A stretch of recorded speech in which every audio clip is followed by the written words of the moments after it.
Bom dia, gente, tudo bom? Hoje, como sempre, eu trago um pouco da movimentação da minha carteira, né? Para a gente analisar, tem muita coisa que eu mudei, que eu estou pensando, que eu estou fazendo. E então eu vou mostrar um pouco das movimentações, né, que eu fiz desde o meio do mês passado até agora, né?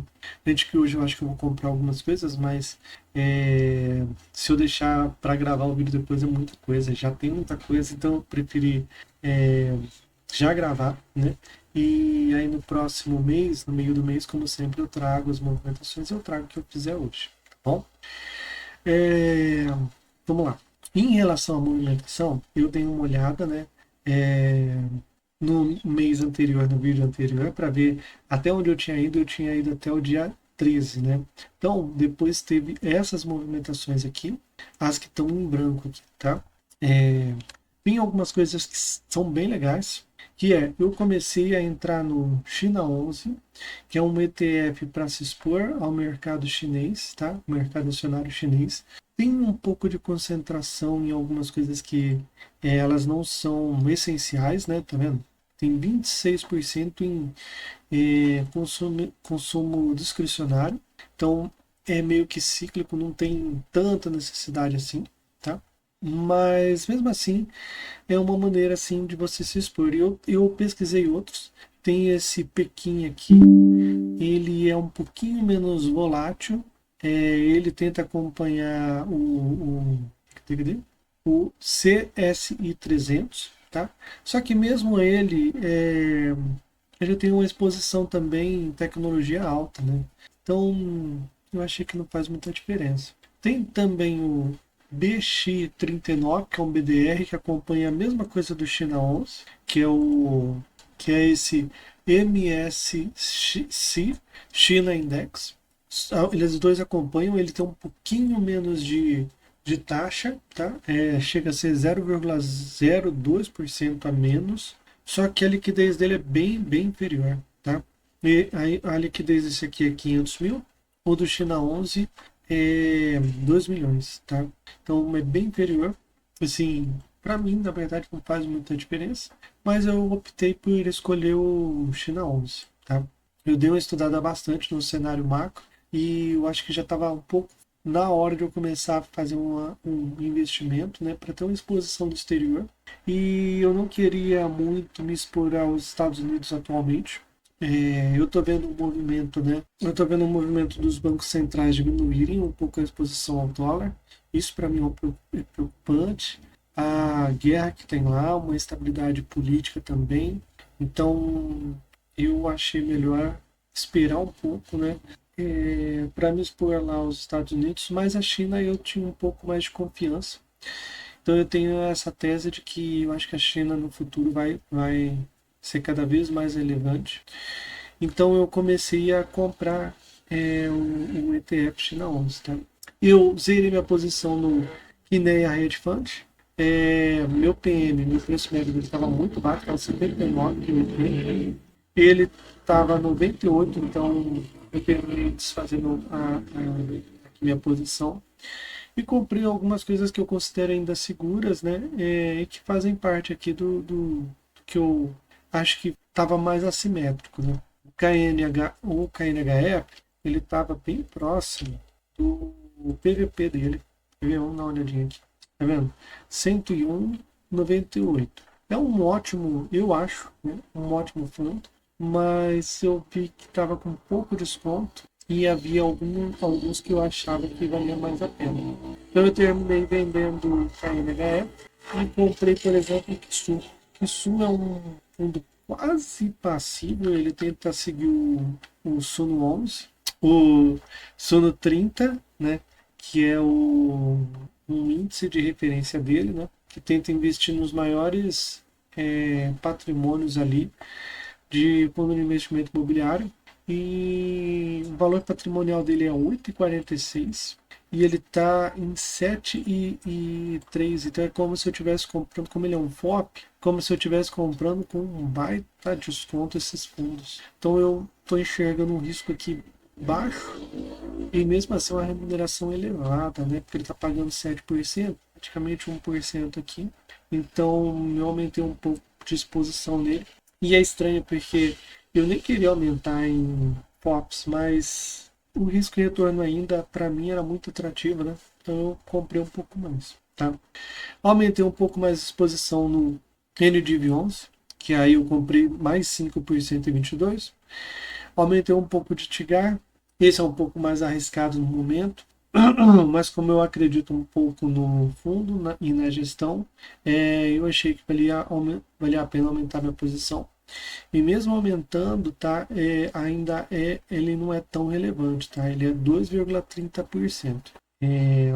Provavelmente em algum momento eu vou terminar comprando um pouco mais, tá? Beleza. Fito 11 eu também vendi. Eu acredito que ele continua sendo também um ótimo fundo, tá? Mas quando a gente olha os dividendos deles, eles começaram a diminuir um pouquinho, né, o pagamento, e isso é muito assim normal pelo que ele estava fazendo, né? Ele estava pagando não recorrente.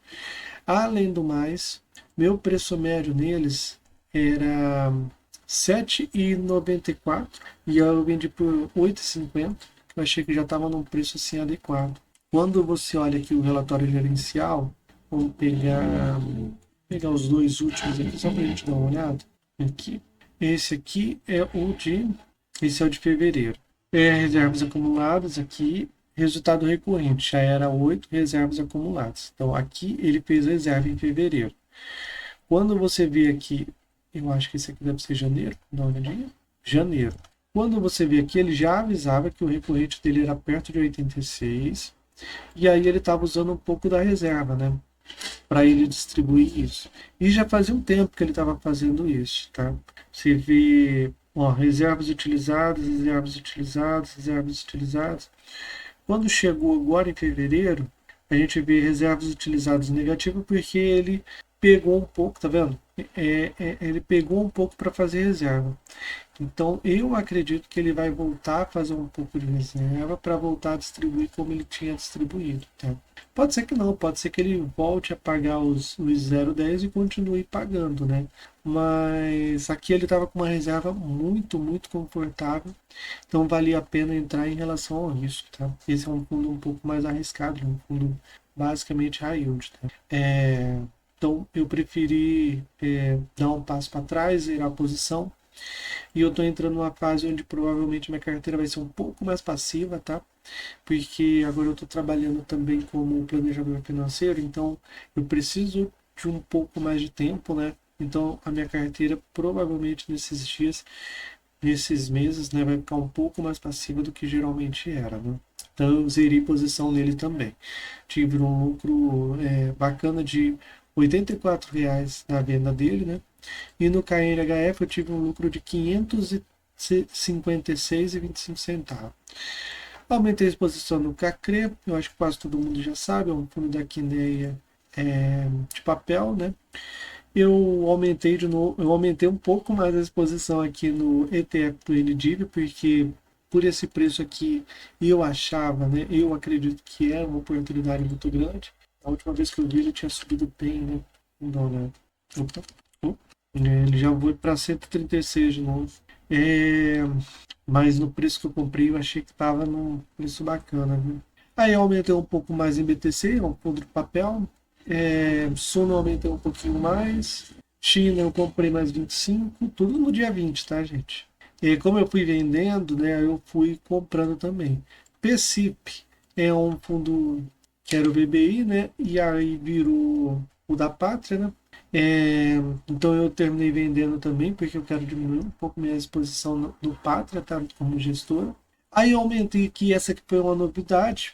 Eu acho que esse aqui foi, das minhas movimentações, foi um pouco mais assim, arriscado, tá?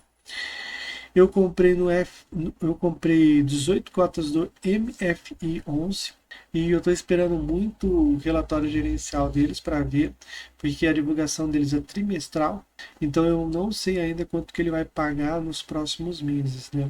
Então eu estou um pouco ansioso. É um fundo que historicamente ele já teve problemas no passado, mas tirando uma uma parte ali de falta de transparência que fez até as cotas serem bloqueadas por alguns dias, né? De não ter negociação na bolsa. Tirando isso, é um fundo que tem mostrado uma certa transparência, uma certa nos relatórios gerenciais, tá? Uma certa consistência, né, nos resultados e uma estratégia que eu acho que é mais acertado. Eles são um fundo de desenvolvimento mais raiz, né, porque eles realmente fazem um desenvolvimento e eles estão investindo bastante no Minha Casa Minha Vida, o que eu acho que faz sentido atualmente, né? Existe uma estrutura que é um pouco complexa, tá? Que é, assim como outros fundos de desenvolvimento, eles têm o. Vamos lá, vamos dar uma olhadinha só para eu explicar um pouquinho melhor eles, né? Peguei aqui, relatório mensal, o informe mensal. Eles têm um investimento em fundo de investimento imobiliário. Então, eles têm 629 milhões, né, sobre gestão. Cotas de sociedade que se enquadram entre as atividades permitidas aos FIIs, 441 mil. A maior parte do investimento dele está aqui. Tá? O que significa que o fundo ele tem a obrigatoriedade de fazer a distribuição, mas essa sociedade aqui, por si só, não. O que deixa uma certa insegurança, entendeu? É, existem muitos ganhos aqui, tá? Você só realmente joga para o fundo que realmente é, você quer distribuir, mas diminui um pouco a transparência e nem todo mundo gosta, tá? Então, é um fundo que muita gente tem pé atrás e para você investir, você tem que acreditar, você tem que confiar na gestão. Eu, eu até, inclusive, eu acho que não vale a pena, tá, para iniciante entrar, por causa dessa estrutura. Eu acho que para carteiras mais robustas, né, às vezes vale a pena entrar. Não é a primeira vez que eu compro MFI. Uma vez ele entrou na carteira recomendada do Banco do Brasil, sei lá com tempo, e ele estava realmente num preço muito atrativo, e aí eu terminei comprando, né? Depois eu saí também, ele distribuiu uns dividendos bem interessantes. Vamos dar uma olhada? Vamos dar uma olhada só de curiosidade. Ó, quando eu vendi, ele estava 104 e eu tinha comprado por 93, meu preço médio. Mas também eu não aumentei muito, né, minha exposição. Olha, eu comecei comprando 90, deixa eu ver, 91, 90. E depois com 104 eu saí, né? Mas isso aqui é só de curiosidade, tá, gente? Vamos lá, vamos continuar. Aí aumentei um pouco mais em Kitsune, Energia, Bicacre, aumentei novamente. E no KNCA. KNCA é um fundo da Kinea bem legal, bem interessante. É um Fiagro. Eu até estava comparando ele com o FGA de novo, porque o que, que acontece? O KNCA ele tinha uma exposição na Raiz, e aí eles terminaram vendendo a Raiz, o que fez eles terem quase que um prejuízo. Vamos dar uma olhada. Aqui, ó. Em CRA ele teve até prejuízo, mas as outras operações compensaram. O resultado que ele teve por cota foi 20 centavos. E aí ele usou aqui a reserva para ele cobrir, tá? E aí ficou com 18 centavos de reserva. É a segunda vez que o KNCA ele usa a reserva, né, para compensar o prejuízo. É normal, tá? Você usar a reserva. Você faz meio que um PDD em Fiagro, eles estão começando a fazer bastante isso.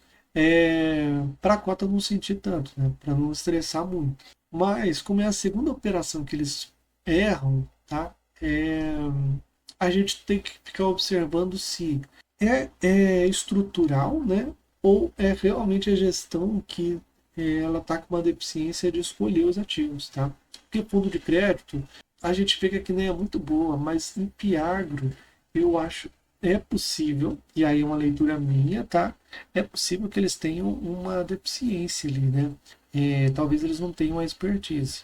Mas, dito isso, eu vou reforçar que eu não sou analista, não faço recomendação de compra nem de venda, tá? O canal é para eu mostrar o que eu estou pensando, né? Como que o investidor olha, como o investidor analisa e decide para onde vai o dinheiro, né? Então, eu realmente fiquei pensando sobre isso. Em contrapartida, eu dei uma olhada de novo no FGA. Ele está com um resultado muito bom. E eles deram aqui, eles estão falando panorama e tal. E eu achei bem legal aqui que eles trouxeram, né, que a gestão, ele é aqui, ouvido no trilho. Nos filmes de faroeste, antes de o trem aparecer no horizonte, era comum alguém encostar o ouvido no trilho para saber se ele estava vindo, se ele estava vindo. O som chegava pelos trilhos antes de chegar pelo ar. A gestão de crédito tem algo parecido. E aí eles falam, né, e comentam da expertise deles, né, e eles são um fundo de crédito para o setor agro há muito tempo, né, inclusive antes dos Fiagro existirem, né. Então, é uma gestão assim que realmente tem conseguido resultados muito, muito bons. E eu fico pensando se vale a pena eu manter o KNCA ou talvez fazer uma migração para o FGAA só olhando para a gestão, tá? Hoje eu acho que às vezes não compensa por causa que a gente olha aqui, é, o desconto do KNCA ainda é maior do que o BGAA, tá? Então, para mim, talvez ainda não compense, mas é algo que eu vou ficar no radar, vou ficar de olho, porque realmente eu sempre gostei. Eu até estava olhando o meu preço quando eu vendi, porque quem me acompanha já sabe, né, que eu sempre gostei do FGA. É, quando eu vendi eles, cadê? Eu vendi. Ah, não, mas esse aqui foi em 2025, ok? Aqui, quando eu zerei posição, eu vendi por 9,25, né? E hoje ele está um pouquinho mais barato, então eu até poderia aumentar a posição, né? Quando eu vou por setor, vamos dar uma olhada aqui por setor que eu gosto de dar uma olhada. Aqui por risco. Eu estou com 7% em coisas mais arriscadas, 29% em médio e 63% em seguro. Em relação a setor, Fiagro eu também estou com pouco, eu posso até aumentar a posição. Quando eu falo aqui arriscado, tá? Dá para ver que está em vermelhinho. Quando eu coloco arriscado aqui, ele fica em vermelho. Então é desenvolvimento, desenvolvimento e Fiagro, tá? É, eu acho que realmente vale a pena depois eu dar uma. Eu vou pensar aqui o caso, tá? Mas vamos voltar lá no finalzinho. Então, atualmente foi isso. Eu comprei mais do KNCA. É, a reserva dele caiu bastante de novo, né? Mesmo assim tem 18 centavos. E a gente tem que agora olhar, né? O fundo, né? E ver o comportamento dele. E realmente eu vou ficar de olho no FGAA porque eu realmente gosto deles. E eu acho que até faz sentido na carteira, tá? Mas, vamos ver. Tem mais uma última coisa que eu queria comentar, que eu vi essa entrevista aqui, vou deixar o link na descrição. E ele fala uma coisa bem interessante, quer ver? Vamos dar uma olhadinha. Acho que eu me alonguei um pouco, mas espero ter respondido Acho que o que ajudou a dar vocês perguntaram. bastante contexto, acho que principalmente você que teve um papel fundamental junto à Verde na construção dessa indústria dos multimercados. Realmente, a gente viu um crescimento muito grande na quantidade de gestoras, um ambiente de juros baixos em que o investidor está procurando novas fontes de retorno. E como toda indústria, como todo setor tem a sua sazonalidade, talvez seja um momento agora de limpar um pouco, né? Ficam realmente os geradores de dinheiro. A verdade é que gerar alfa não é fácil, né? Então é natural e esperado que com o tempo fique realmente quem tenha essa capacidade. Eu acho que acaba estimulando um pouco também a transformação da indústria.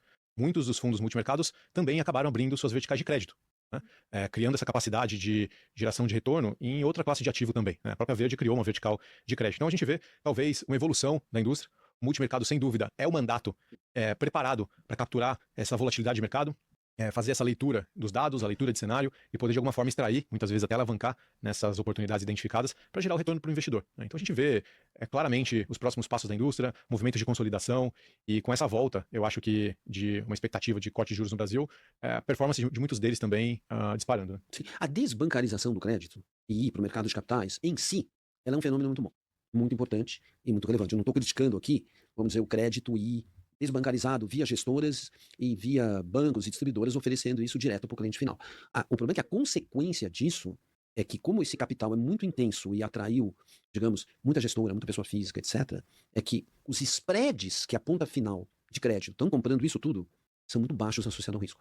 Porque enquanto isso estava na mão dos bancos, e não foi para o varejo, e não foi para as assets, e mesmo até para o cliente de alta renda, não estou dizendo que é só o de baixa renda, isso tudo é algo que é bom, chegou para o tomador de crédito numa taxa menor que ele teria no banco, mas o investidor não é pago pelo risco que ele corre. Essa foi a consequência disso tudo. E aí, aquela história, banco tem inadimplência, tem calote? Tem, mas o spread que você ganha compensa a inadimplência. Quem comprou, o investidor de varejo que comprou, e mesmo grande, riscos de crédito, né? não foi pago pelo risco. Então, quando você toma um calote em X% da sua carteira, esse patinho feio tirou de você todo o ganho que você teve com o que deu certo. Né? Esse é o problema. Então, um cara que tinha 5% de raiz na carteira dele e 95% em outros, todo o lucro foi embora. Se é que ele não entrou no vermelho, entendeu? Então, esse é que é o problema. É saber fazer esse tipo de conta na alocação. E quando você pensa na debênture de infra, né, de longo prazo, 10 anos, 15 anos, tem pouca gente olha, como a gente está com juro muito alto há muito tempo, né, é que, primeiro você compra ela sem spread ou com spread negativo. E segundo ponto, e pouca gente fala disso, é que quase a totalidade dessas debêntures de infra longas tem call. Ou seja, se a taxa de juro, de repente, muda o governo, fecha aqui de 7,5, 8 para 6, a empresa vai dizer, obrigado, mas você não vai levar os próximos 9 anos. Eu emiti isso a 8, eu recompro te pagando 0,5% de multa. Se você modelar quanto vale um call que você dá para o emissor de uma debênture de infra de 10 anos, um at the money call, né? Porque at the money é na curva, para ele poder tirar você disso a hora que ele quiser, pagando 0,5%, esse call vale tipo 5. Você dá ele por 10% do valor. Ninguém pensa nisso. Ou seja, se isso aqui for ruim, seja porque o Brasil foi muito mal, a taxa de juro abriu, você tem uma crise fiscal, a debênture é sua. Se for muito bem, ela não é. Então, sim, o grande problema da desbancarização do crédito é o pouco entendimento que quem compra, mas quem compra é elevado, porque, pô, é um negócio, é isento, eu tô ganhando, essas coisas são sempre assim, né? Mas, digamos assim, se eu olho hoje, literalmente, né, eu vou comprar uma debênture de infra de alta qualidade, né, ganhando NTNB menos meio, ou menos 1, menos meio, isenta, ou compro uma NTNB tributada, é melhor comprar tributada. Porque se você pegar a diferença que você tem de yield líquido associado ao call que você deu pro emissor, não vale a pena. Mas mesmo assim, todo mundo compra. Só que é isento. É o mundo, né? E aí o sistema, toda distribuição ganha sua comissão para vender e tal, e assim que o capitalismo funciona, né? Eu acho que essa questão de educar o investidor ele só é educado quando ele se ferra. Que aí depois que ele se ferrou, ele vai dizer, puxa, o que deu errado? Ele não é educado ex ante, ele é educado ex post. Né? É assim que funciona. É importante ouvir essa sua visão, Luiz, perante crédito. Eu fiquei até um pouco temeroso, porque, assim, em relação a fundo de investimento de crédito, eu acho que está já bem precificado. Em relação a debenture, eu entendo o que ele fala, porque o próprio gestor da Sparta, quando você olha o CDI 11, Juro 11, principalmente CDI 11, eu lembro que ele já tinha comentado lá que realmente os spreads eles tinham apertado um pouco e depois eles voltaram a abrir, né? E eles tiveram até um pouco de dificuldade ali de alocar por um tempo, ok? Então essa parte eu acho que eu concordo. A outra parte do call, se você entender um pouco do marcação a mercado, você entende que realmente existe um risco ali se o que ele falou é verdade. O que eu fiz? Eu dei uma perguntada primeiro para o chat GPT para ver se fazia sentido. Ele falou inicialmente que sim, que é muito comum debêntures incentivadas ter essa opção, né, de você sair da operação. E aí eu peguei e dei uma olhada no CDI 11, tá? Então eu peguei a carteira deles, dei uma olhada aqui a porcentagem, e aí com 25% quase da carteira dele, eu dei uma olhada aqui se tem resgate antecipado pelo site da Ambima, tá? O site da Ambima está aqui, é possível a gente entrar na debênture específica, e aqui vai ter resgate antecipado, sim ou não, ok? Quando a gente olha aqui, a gente vê desses 25%, 24,9%, né? 6% tem a opção de recompra, 18% tem opção, não tem opção de resgate antecipado. Se a gente extrapolasse isso aqui para 100%, seria 75% não, 25% sim. Pelo risco de retorno, eu acho que para um fundo desse, eu acho que até faz sentido, tá?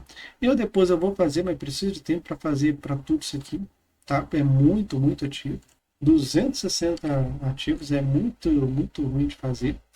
E a outra coisa que eu coloquei aqui bem claro que é básico, tá? Por quê? Esse CRTR, eu dei uma olhada nos documentos, assim como os primeiros eu dei uma olhada nos documentos. E lá nos documentos tem uma opção realmente de você sair da operação. E aí eu mandei para o chat GPT, falei, dá uma olhada, tal, porque eu acho que tem sim. E aí ele explicou que existe realmente, né, pelo que está dizendo lá. Aí ele explicou o seguinte, que você trouxe, e a escrutinação respeita isso. Então, após decorrer 2 anos, a partir de 15, tal, eles podem fazer essa liquidação, elas podem sair, né? Fazer a liquidação antecipada. Nos 2 primeiros anos não pode, depois pode. E aí o que acontece? Ele confirma que o site da Ambima está certo porque não deu os 2 anos, entendeu? Vou mostrar aqui, ó, não tinha antecipado não. Então, assim, não pode, mas deixa eu voltar. Então, quando a gente olha aqui, tá vendo? Resgate antecipado não, ela está dizendo no momento atual. Então, para a gente mapear isso aqui com assim, mais seriedade, teria que ter tempo para olhar os documentos para ver se tem ou se não tem, tá bom?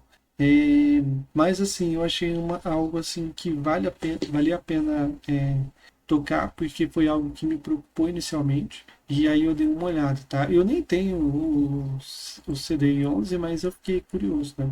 Eu vou fazer também do Juro 11, porque o Juro 11 eu tenho um pouco, né? E para mim é importante porque é exatamente na marcação ao mercado que eu quero me expor, né? No caso do Juro 11. Eu acho que é isso, gente. Eu falei bastante. Atualmente essa é a minha carteira, né? Não vejo muita novidade, não. O que eu quero é aumentar um pouco minha exposição aqui em China agora. Eu acho que está num preço bem, bem interessante. GGRC eu gosto muito da gestão, mas por esse preço eu não estou muito querendo entrar. Talvez com emissão, né? Vamos ver, né? E eu acho que é só. Eu acho que não tem muita curiosidade. Sabe, também eu estou querendo depois diminuir um pouco a exposição, mas aí é aguardar, tá? Por enquanto ainda não tem nada muito claro para mim. Eu acho que é isso. Espero que tenham gostado do vídeo. Se gostou, deixa o like, se inscreva no canal. Se tiver dúvida, deixa nos comentários. E eu acho que é só, meu povo. Eu fico por aqui. Fiquem com Deus e bons investimentos. Um ótimo dia aí para todos vocês, tá? Tchau.